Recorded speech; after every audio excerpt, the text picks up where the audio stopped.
ሁኔታ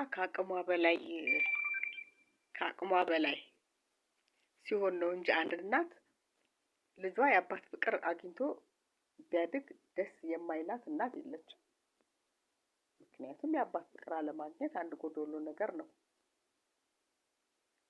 ግን ከአቅም በላይ በሆነ ሁኔታ ብቻዋን ስታሳድግ ልጇ የሰው አባት ባየ ቁጥር ይጓጓብኝ ይሆን እንዴ ብላ የምትሳቀቅ እናት ቤት ይቁጠረው።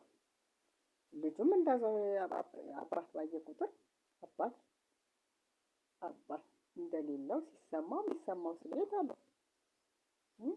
እናንተ ግን እዚህ ላይ እየወጣችሁ በሰው ቁስል እንጨት ስደድበት የሚባል አባባል አለ። በሰው ቁስል ላይ እንጨት የምትገፉት ምንድን ነው? ማጽናናት መሰላችሁ እንዴ? ይህ እኮ የማይሽር ጠባሳ ነው እየጣላችሁ የምታልፉት።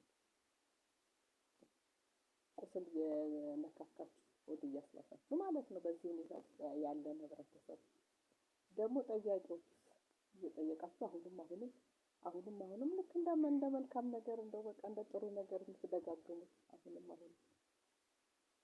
እየደጋገማችሁ ቃለ መጠይቅ እያደረጋችሁ ያው ነገር እየተደጋገመ ነው። ያው የማይሽር ጠባሳ ምንጊዜም የማይሽር ጠባሳ ነው። ያፍ ወለምታ በቂቤ አይታሽ እንዴ ተብሏል። ቁስል ጥሎ አልፏል። ደግሞ የመደጋገሙ ነገር እኮ ነው የሚገርም። ልክ እንደ ጥሩ ነገር ያም ተነስቶ ይጠይቃል።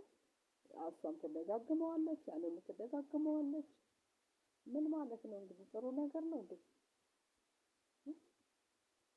በጣም ይገርማል። እባካችሁ ይሄ ባይሆን 10 አትደጋግሙበት።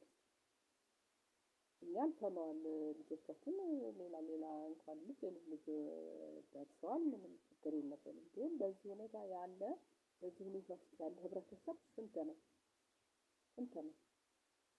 ብዙ ሰው ነው አካባቢያችን በኢትዮጵያ ውስጥ በተለይ ሰዓት። ስለዚህ ዝም ብላችሁ የሰው ቁስል አትነካኩ። ሰውን አታቅስሉ። በቁስል ላይ ቁስል አትጨምሩበት።